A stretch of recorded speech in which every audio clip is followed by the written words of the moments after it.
What is up guys? Today is another point of view tutorial, and today I'm teaching you guys how to backside board slide on a rail.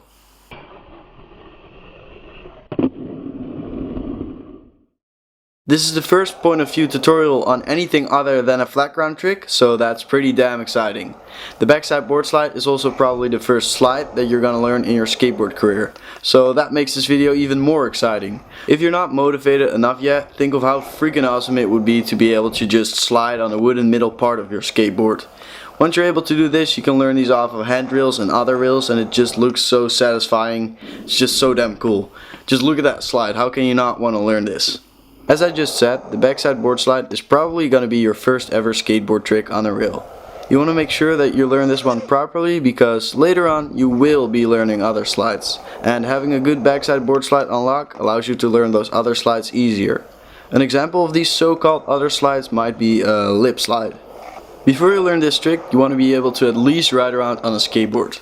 I also recommend trying some flat ground tricks first, because that makes you more comfortable on a skateboard in general. And that's what you really want for learning tricks, being comfortable on a skateboard.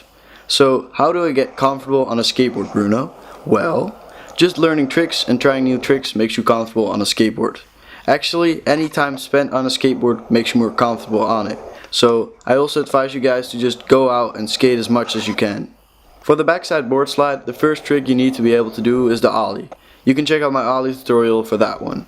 Please try to have solid ollies down. Also, being able to frontside 180 is a good idea for this trick. And yes, for that one I've also got a tutorial. Now it's time for me to explain the foot positioning. There isn't really too much about it though, because you're just using the foot positioning from a regular ollie. The only difference is that you're now just really ollieing onto something. You're also doing a small 180, and with a small 180 I really mean a 90-degree rotation, but this also depends on the angle of your approach of the rail. That actually leads me to my next thing, which is the board positioning. With what angle are you actually approaching the rail? Well, for a proper board slide I would say almost parallel to it, because this way you're able to keep your balance when sliding for a longer distance. Since you're just learning this trick, you're not really going to be sliding for a longer distance, so it's definitely easier to do it at the end of the rail with a little bit more of an angle. Now let's take a look at the movement in 3 simple steps. Step 1. Pop onto the rail. This is definitely the scariest step. A big part of this is just doing it, because I know most of you will be too scared to just do it. The only tip I can give you for that is, if you're able to ollie high enough for that rail, don't be scared and just go for it.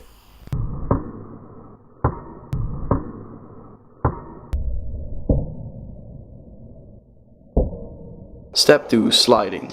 This part is really all about keeping your balance. Try to make sure that the rail is waxed enough so you can get a smooth slide.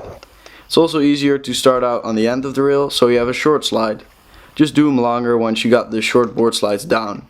You can practice keeping your balance by just ollieing onto the rail without any movement. Or just find yourself a nice smaller rail to do this on.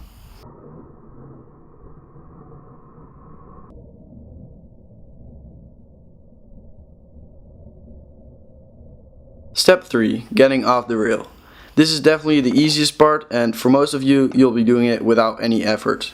The proper way of doing it is landing straight and away from the direction of the rail. To get this movement, you want to make a little backside rotation at the end of the rail.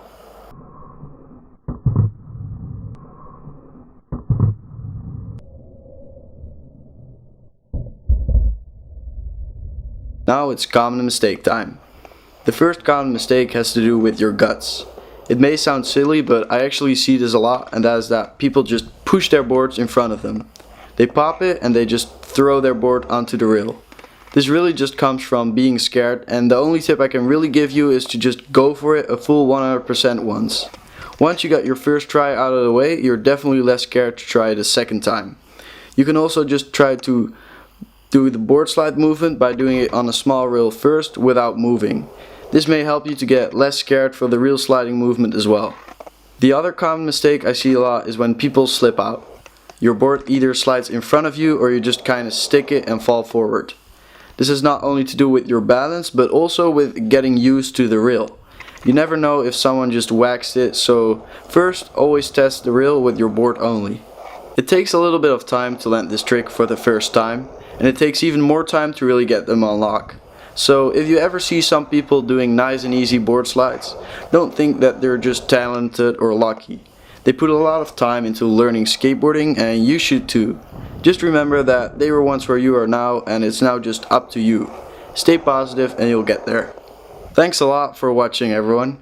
The idea behind this video is that I'm teaching you skateboarding from your point of view.